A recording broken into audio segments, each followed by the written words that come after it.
Hello everyone! The clip you're about to hear is from one of our exclusive Patreon episodes on a recent horror release, and just like all of our other episodes, it might include major spoilers for said horror release, so don't listen to it if you haven't already seen it. You've officially been warned.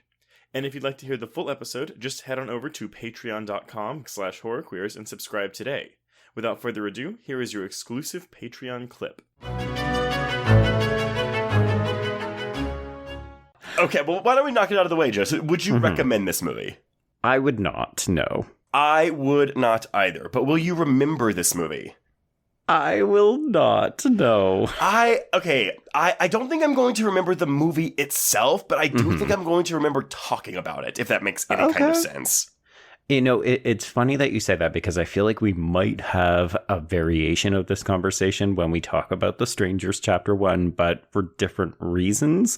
But yeah, I mean, here's the thing, folks. I don't think that this is a good movie. I would not encourage you to spend money on it. But if you're curious and it shows up on a streaming platform down the line and you've got 90 minutes to waste, it's like, you could watch this, have a drink, and laugh your tits off. Yeah, I kept seeing people say, oh, this is a really good movie for the TikTok generation with short attention spans. And I was like, oh, God. Oh. Okay, so here's the thing. I don't think that's an inaccurate statement, but that doesn't make the movie good. And so I had fun watching this, mostly because like there was a specific moment where I turned on this movie. Like I'll talk about it when we get to it, but it's a thing where for the first half of this movie I was kind of like, yeah, this isn't very good, but we're really rushing through a lot of stuff. We are dumping exposition willy-nilly. So what is the rush in this movie? But yes, I agree with you. There's a point in the film where I was just like, oh, you know what? I was actually kind of vibing. It wasn't good, but I was having a decent time. I don't mind oh, fuck you all. I hope you die. Oh, wait, it's not even going to be entertaining. 100%. But at the same time, I'm kind of like, well, this is a bad movie. So I appreciate that we are rushing through things just so we can get to quote unquote the exciting stuff. But sure. Yeah. I, by all movie standards, like this is a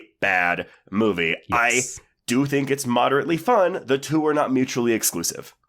Yeah, and you know what? We have liked plenty of not great movies. Sometimes they go on to become camp classics or movies that we watch with friends and we poke fun at. I do feel like this needed to either be stupider to get that designation or just needed to be better. Like it's not middle of the road because I do think it's a bad movie, but I wish that it was worse so that I could at least enjoy it more.